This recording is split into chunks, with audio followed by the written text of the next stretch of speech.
Um, we have a couple of announcements. The first one is that I would like to remind you that next week on Wednesday and Thursday you have the notes. We are going to be viewing Into the Arms of Strangers in the library, and it is the story of people who were children who were on the kinder transports. We have two showings. You should be able to make one or the other. If you're having, in my sections, and you're having any problems with that, I need to talk with you. We will be handing out the final exam in lecture next week. We are hard at work on thinking of all the ways we can challenge you to tell us what you've learned. And the other thing is I'd like to let Emily from the Human Rights Club make a report to you about their work. So, Emily? I just wanted to thank everyone who helped out. We were able to raise $1,200 in net profits during the 2 weeks of our Darfur campaign. Yeah.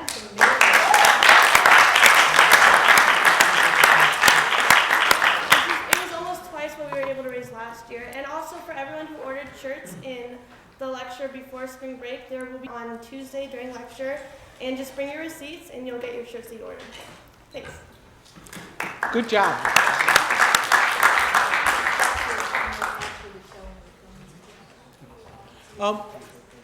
I'd like to point out, with encouragement from my partner in crime, Barbara, that after the showing of Into the Arms of Strangers next week, we will have a short discussion of whether you have any questions about the exam and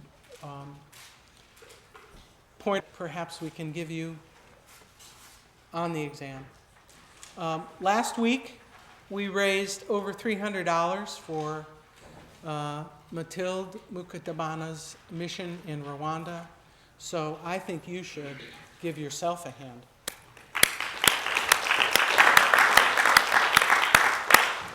It looks like we are close to raising $2,000 on this campus for various causes in Africa.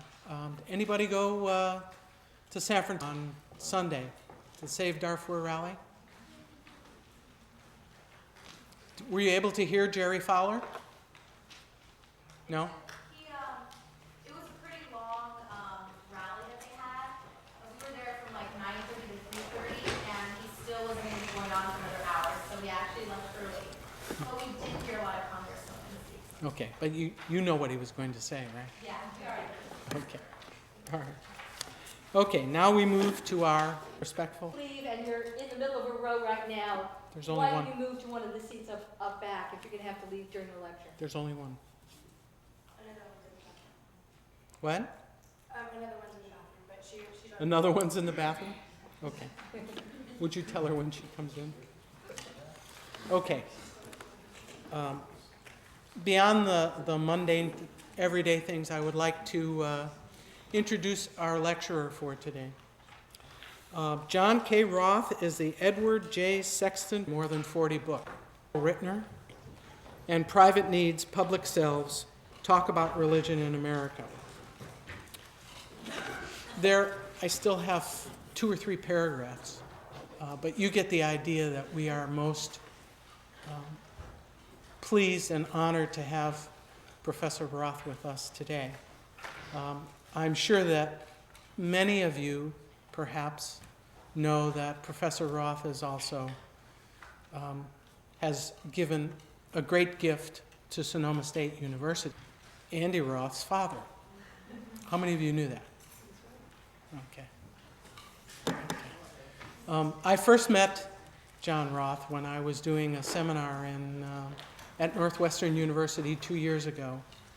And while his biography and his accomplishments make him out to be a great scholar and educator, it was my pleasure to learn what a decent and kind and wonderful. It's really gratitude and a tribute to you and your peers here at Sonoma State University, and I hope you'll continue that good work and good effort. I also just want to add something that perhaps is known to all of you, but perhaps not, and that is that the Holocaust Center here at Sonoma State is, as far as I know, the oldest of its kind in the western United States. It has been going on for a long time. At first, I think, under the direction of a remarkable held here every year. I was privileged, Myrna and I were thinking it was back in 1992 to speak in a lecture series that was going on at that time about the Holocaust here on this campus. So there's a long and a good tradition about that here. As I understand it, the theme for the lecture series overall this year is living with genocide, past, present, and future. We all hope that we don't have to live with the reality of genocide in the future. Reflecting on forgiveness. And he had this to say: "No, I have not forgiven any of the culprits, nor am I willing to forgive a single one of them unless he has shown with deeds, not words, and not too long afterwards, that he has become conscious of the crimes and errors and is determined to condemn them, uproot them from his conscience and from that of others." Concepts of right and wrong, justice and injustice, good and evil, profoundly inform human experience. Moreover, in ways large and small, unintentional as well as intentional, we human beings do harm, often immense harm, to each other. Absent such actions, forgiveness would remain an abstract possibility, but once human-made harm has been done, then, in fact, forgiveness can become real, specific, concrete, important, and also problematic. The frequently devastating circumstances that make forgiveness an afterword can have numbing effects on our moral and spiritual sensibilities, but it remains plausible, I think, to say that few people, if any, have never felt it and found relief when it was granted. It is also true that countless people have granted forgiveness to others who have done wrong, often forgiving even when no petition for forgiveness has been made. In many cases, those who grant forgiveness have found relief in doing so.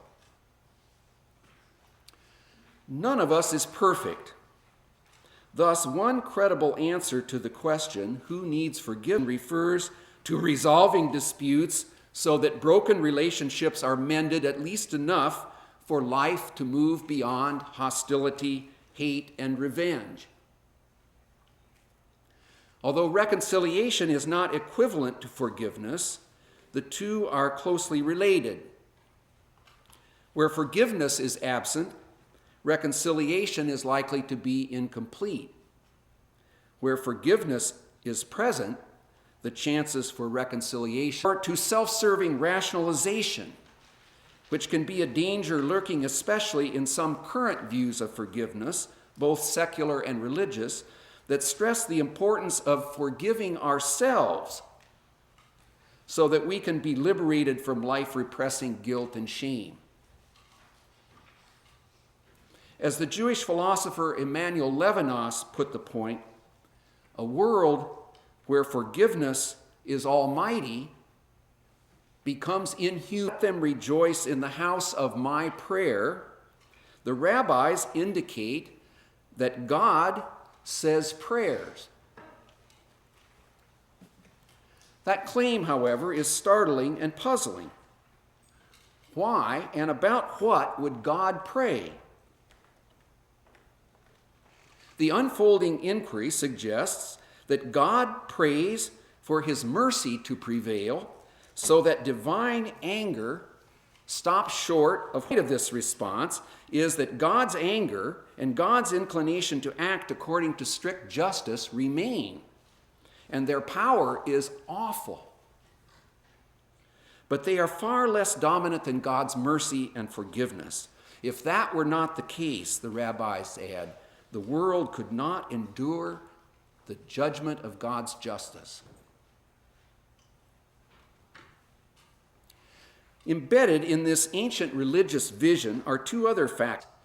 Isaiah 56 also contains God's promise to remember those who are faithful to his covenant. At one point in that chapter, we can read these words. God is speaking through the prophet Isaiah. I will give them in my house and within my walls a monument and a name, better than sons and daughters. I will give them an everlasting name, which shall not perish. That verse, that event's power to call into question the existence of a just God, let alone one who is merciful and forgiving. If the Holocaust and other genocides affect people in that way, then the issues surrounding forgiveness are altered accordingly. Religiously grounded understandings of or appeals about forgiveness might lack credibility. Advocacy for forgiveness. Deported to a place called Majdanek, one of the concentration and death camps that the Nazis established in Poland. Deported to Majdanek on the 16th of June, 1942, a man by the name of Rudolf Verba, a Czech Jew whose birth name was Walter Rosenberg, was transferred subsequently to Auschwitz on the 30th of June, just 2 weeks after he arrived at Majdanek. Verba not only survived Auschwitz, but was also one of the few to escape from that place. Well, the man named Alfred Wetzler, Verba did so on April 7th, 1944. The assignments that these two men had within the camp had positioned Verba and Wetzler to know how the destruction process worked. Thus, they were able to, at the age of 81, earlier this year. He lived at the time of his death up in Vancouver, British Columbia. More than 40 years earlier, he had published his Holocaust memoir, which he called I Cannot Forgive. That title is significant not because Verba discussed forgiveness at length. His recollections of Auschwitz are neither religious nor primarily philosophical. Related reflection and discussion about forgiveness, which it has done ever since Wiesenthal, who died in 2005, a Holocaust survivor and famed Nazi hunter, first published his book in 1969.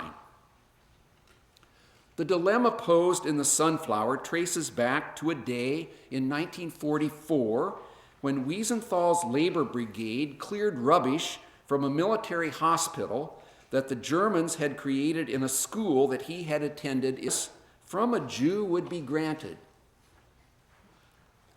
Wiesenthal scarcely had a choice but to hear the man's confession. Although he found true repentance in that testimony, to use Wiesenthal's words, Wiesenthal left the Germans' hospital room without saying a word. Haunted by this experience, puzzled about whether he had done the right thing, Wiesenthal asked some of us had been right. Eventually, he asked others, Jews and non-Jews, religious and secular thinkers, to consider what they would have done in his circumstances. Sometimes marked by questioning and tentativeness, other times characterized by conviction and certitude, responses to Wiesenthal's dilemma in his book, The Sunflower, have been as impassioned as they are varied. Must not happen again, never, nowhere. Therefore, and I have said and written this over and over, Amory wrote, I refuse any reconciliation with the criminals and with those who only by accident did not happen to commit atrocities, and finally all those who helped prepare the unspeakable acts with their words. In contrast to Jean Amory, words such as misdeed or even wrong. The atrocities of the Holocaust, in Langer's view, have outstripped the categories of conventional ethical and religious discourse. Thus, Langer argued, the SS man's actions permanently cut himself off from the possibility of forgiveness. Less certain than Langer, Hubert Locke, a pioneering African-American scholar of the Holocaust, and each one of them it tugs and pulls you in different directions because each of the writers is eloquent and thoughtful and impassioned, and the questions are, I think, not settled, but they are very important ones. Now, no writer, I believe, has responded to the Holocaust with greater insight than the Auschwitz survivor Primo Levi, whom I quoted at the outset. His response to be said for the other side. Levi's insight is important. Where forgiveness and the issues surrounding it are concerned, a one-size-fits-all interpretation may rightly elude us. Nevertheless, some basic principles still come into view. Levi and others who have been mentioned bring them into focus. Primo Levi once said in a sentence and is determined to condemn them, uproot them from his conscience and from that of others. Only in this case am I, a non-Christian, Levi emphasized, prepared to follow the Jewish and Christian precept of forgiving my enemy, because an enemy who sees the error of his ways ceases to be my enemy. Levi's statement indicates that forgiveness, it ought not to be granted too freely, Levi thought, and not unilaterally either. The one who has harmed another must not only want forgiveness sincerely, but also be aware of what that desire enjoins, namely that the one who seeks forgiveness should approach the person who has been harmed, both with words that ask for forgiveness and through actions that reveal deep awareness of and regret for the. For Levi, the case for forgiveness evaporates with the passage of unrepentant time. Where genuine repentance is concerned, the kind that condemns and roots out the wrong one has done and extends those actions in taking responsibility for others, the rule should be the sooner the better as far as any case for forgiveness is concerned. Deathbed confessions remain suspect. They may have their own city, but they may not be much better than no repentance at all.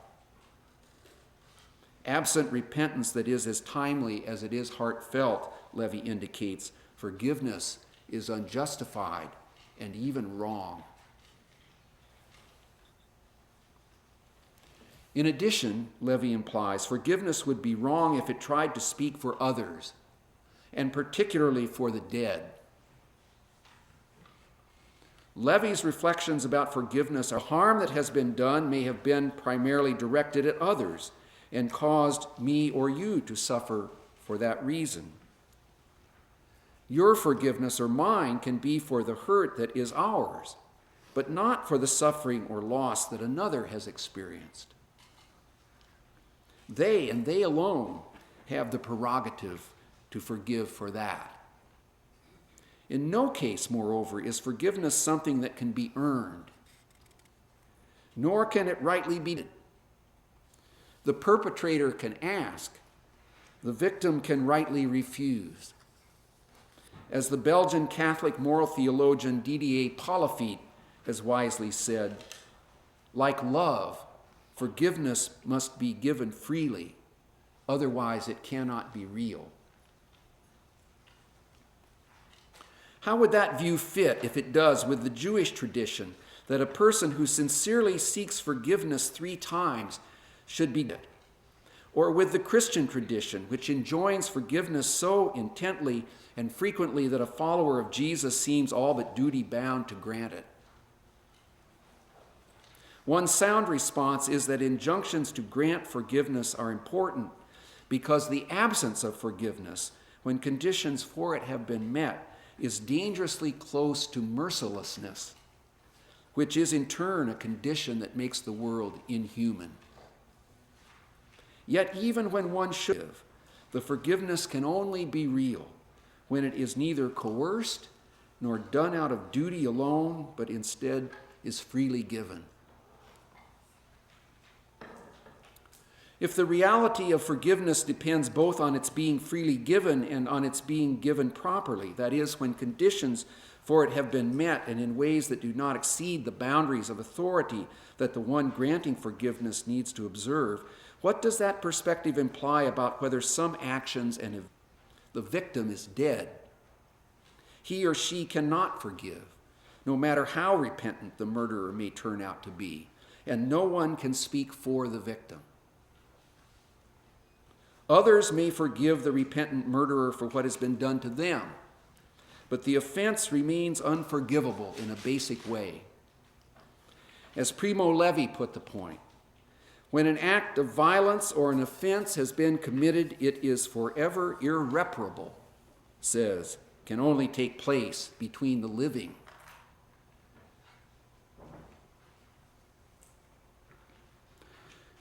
Now, what about God's point of view, if we can go in that direction in a kind of speculative but I think instructive way? Is the Holocaust forgivable by God? It is conceivable that the answer could be yes. Heschel, for instance, holds that God cannot forgive sins committed again, but can forgive those committed against himself. The Holocaust, of course, was a sin against God or nothing could be. Assuming, and it is a huge but still instructive assumption, assuming that repentant perpetrators stood before God in an afterlife, would God, should God, forgive them for the Holocaust?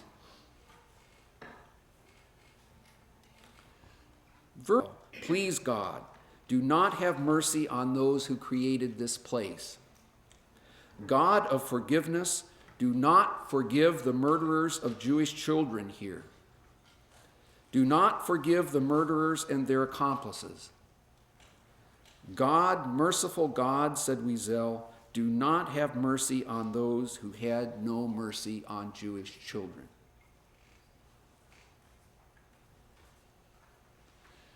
Troubled by Wiesel to any other Jew murdered by the Germans. Second, Wiesel stressed that forgiveness, and I quote now, presupposes an admission of guilt, contrition, and remorse. I have not seen, he added, the killers express remorse or contrition, much less guilt.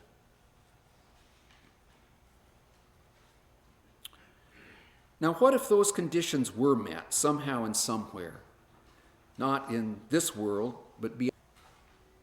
Wiesel did not address that issue in his interview with Carol Rittner, but speculative though it is, the question may be instructive.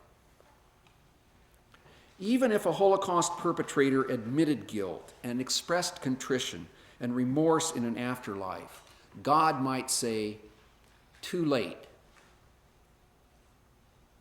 But given the emphasis that Judaism and Christianity place on God's mercy and love, it seems likely that God would say, better late than never, if the admission of guilt and the expression of contrition and remorse were genuine. Arguably, it is this possibility, remote though it might be, that gives Wiesel's petition at Auschwitz, God of forgiveness, he said, do not forgive. It gives that petition its most jarring quality. God's ways, however, are not for us to decide, although it is important to underscore two more, especially if God had not been merciful to the Holocaust victims. Second, even if all Holocaust perpetrators were genuinely repentant and all Holocaust victims were shown mercy, God still could not rightly grant forgiveness for the entire Holocaust. God could forgive the wrong done to God, but the victim's prerogative to grant or to withhold forgiveness for what happened to them would still be theirs and not. These judgments, focused as they are on circumstances beyond history and beyond our knowing, also direct attention back to our present world and God's possible relation to it. Who needs forgiveness? If the answer in part is all of us do, and in part some of us do more than others, then God may need forgiveness too. For unless God is either non-existent or made forgiveness an increasingly wounded word. It is neither a word whose meaning will be shared by everyone, nor a quality that everybody will equally regard as virtuous. Differences about forgiveness, its value and priority are to be expected, for there is no one-size-fits-all approach to forgiveness that is likely to be credible. Nevertheless, these reflections may have focused some insights that can be shared by people of diverse experiences and traditions. They point in the direction of a post-Holocaust ethics of forgiveness. In summary, here are 6 of them, kind of in bullet form. First, human beings do harm, often immense harm to one another. Therefore, forgiveness is needed because without it, too many wounds will fester. It includes heartfelt confession that one has done wrong, contrite determination to do all that one can to set matters right, and timeliness in taking those steps. Fourth, where forgiveness is concerned, no one alive can speak for anyone else, let alone for everyone, and least of all for the dead. Forgiveness is primarily a relationship between specific living times and places. And sixth, forgiveness cannot rightly be demanded or coerced. If and when it is granted, forgiveness is a gift. When genuine repentance exists, however, the reasons for bestowing and against withholding forgiveness grow more compelling.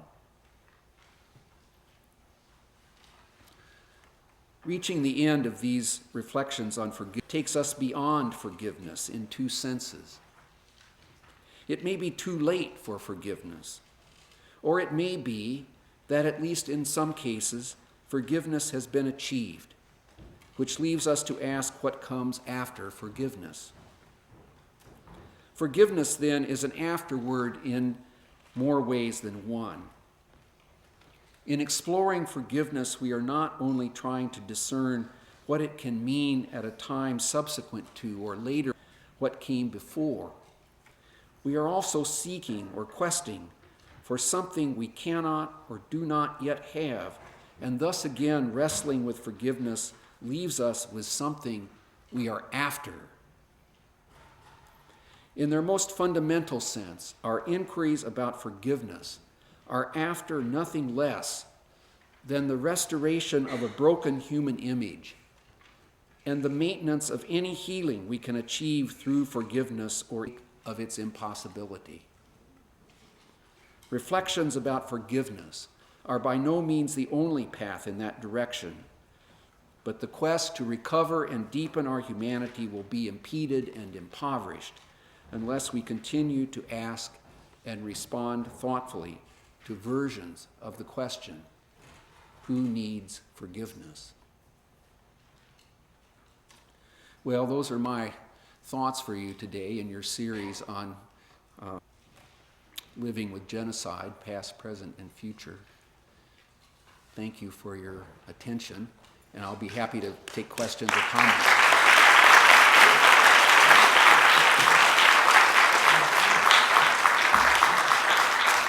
Sorry, we don't have a glass. So, questions? Yes. So I haven't taken as many ethics classes as I would like. Or on the one individual, because of the fear that a person can't speak for everybody.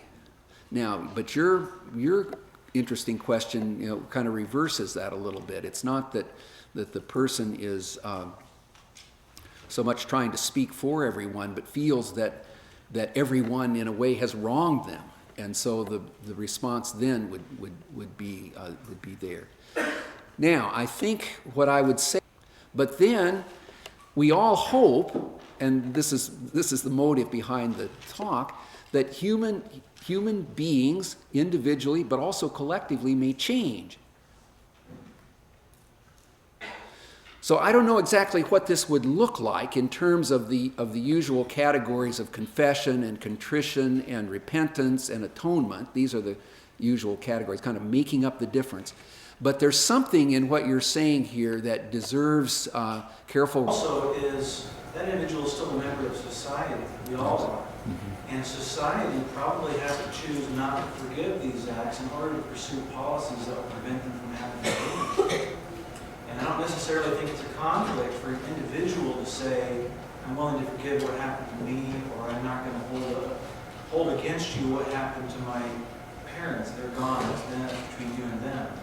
But I'm still going to make sure we're still going to fight you or these types of... In no way foreclose on real activism in trying to prevent or check or control injustice. In fact, I would think that the recognition of the loss that is felt by the person who must give the forgiveness would be in part a motivating factor in engaging in efforts to prevent and to intervene in injustice. But I've heard you associate forgiveness with a higher being of God a lot in the lecture. But what about Jews who didn't believe in God because Yes. of all the atrocities they went through? What way do you consider it forgiving? Well, I started with the religious and emphasized it to a considerable degree because I think that the discourse in our normal activities, that the idea of forgiveness, it can also function, I think, as a secular idea. It can function ethically, psychologically, without being involved with the religious. And I think that if you go back to Simon Wiesenthal's story in the Sunflower, Wiesenthal, I think, doesn't necessarily see the issue of forgiveness himself in religious terms. He has the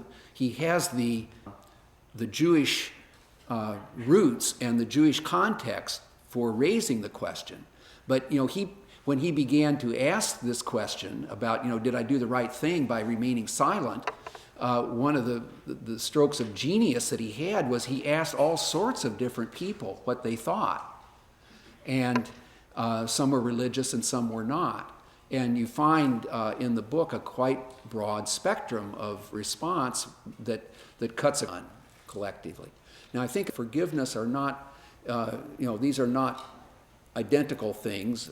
They don't operate in quite the same way. But it's interesting that a human experience very often contains the feeling, it may come from religion or it may not, that if wrong takes place, something needs to be mended. And how do you mend it? Well, you mend it by something like trying to make up for it, and then having the person who has been Wiesenthal, he kept it it was a well-kept secret, which doesn't mean that it wasn't. I mean, it might have been, he just didn't choose to speak about it that way. As I read the narrative, a couple of things stand out. One is, this thing is clearly gnawing at him. So, I mean, he went to the considerable difficulty of trying to track down where Carl's mother was to be found. That can't have been an easy thing to do of the war. He finds her. I think he may, this is just a hunch now, I think he may have been put off a bit by what he heard and found when he met her. That he met this kind of, all mothers are like this, I suppose, all fathers are, I've been one. You want to think that your children are good. It does not occur to you unless it's thrust upon you that a son or a daughter is atrocious.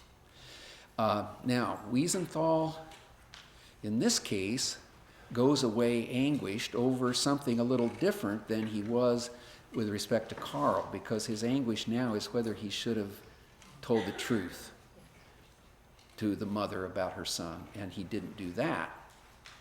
He was silent. So the silence in the book is, as Hubert Locke says in his comment, he says, silence has much to teach us if we only can learn to listen to it. I think that, Wiesenthal realized that his dilemma had compounded itself, partly because of his good intention of going to, call on the mother to speak with her. I don't know if this fits with your reading of it or not, but it's a puzzle, isn't it? It's certainly a moral dilemma. Yeah, absolutely. This is rather a complex question, and I'm not sure they're framing it the way I want to, but I've often thought Holocaust, there were trials and there was, there were repercussions and death. So I wonder if it's a very complex question, and I don't think it has an answer, Sure. but I wonder if you could speak to the question of forgiveness being a social construction.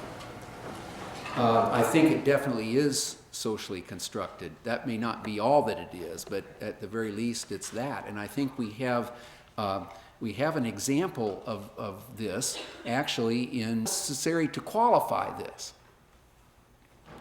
Well, I think it has something to do with the social construction of forgiveness. There's a debate that goes on with colleagues I have that sometimes takes the view that would say, well, in the religious world, that forgiveness is much more Christian characteristic than it is in Judaism. Then I always have to remind my Jewish, at least if we take the religious dimensions here, you'd have to say there are different traditions with respect to forgiveness. Different ones that give, some it has a more expansive quality, others it has a more restricted one. Some would place it higher kind of on the table of virtue than others. If you get into the non-religious thing, I suspect you would find the same kinds of social constructions going on. You might even find them in. We started this topic in the way that I shared with you today was that about a year and a half ago, I was asked to be part of a symposium that took place at the the Great Jewish Museum in New York City. And they were going to have a day focused on the question of the Holocaust and forgiveness, which began with a group of Holocaust survivors. I mean, you talk about electric, academic, ethical, philosophical work. Why, this was a day of it. Started with Holocaust survivors, some of whom thought forgiveness had a place if only to liberate oneself from the burden of carrying the experience. Other survivors came at that view harshly, even so to the person who had advocated kind of a forgiveness, even if there was no reciprocity of repentance or contrition or guilt. They came at this person saying, you have no right to give up that burden. Then in the afternoon, those of us who are, more scholarly and were less personally involved in the events took our turns, and the variety was, again, all over the place on it. Where I would end up on that human beings have created a world full of events that are unforgivable. But we have to still keep striving for something. Sometimes it can be forgiveness, but if it can't, we have to find something else that tries to mend and heal and restore as much as we can. The price of not doing it is revenge, hatred, more bloodshed, more violence. It's a dilemma. And aside from the discussion today, that sounds somewhat hypothetical to me, because I'm not really part of the religions that you cited. as just a personal response to what I heard today, I can tell you that I find it very difficult to forgive Father. And I think that can be part of the point I was making to say that we're after something here, in the sense that we live after, but we're also seeking.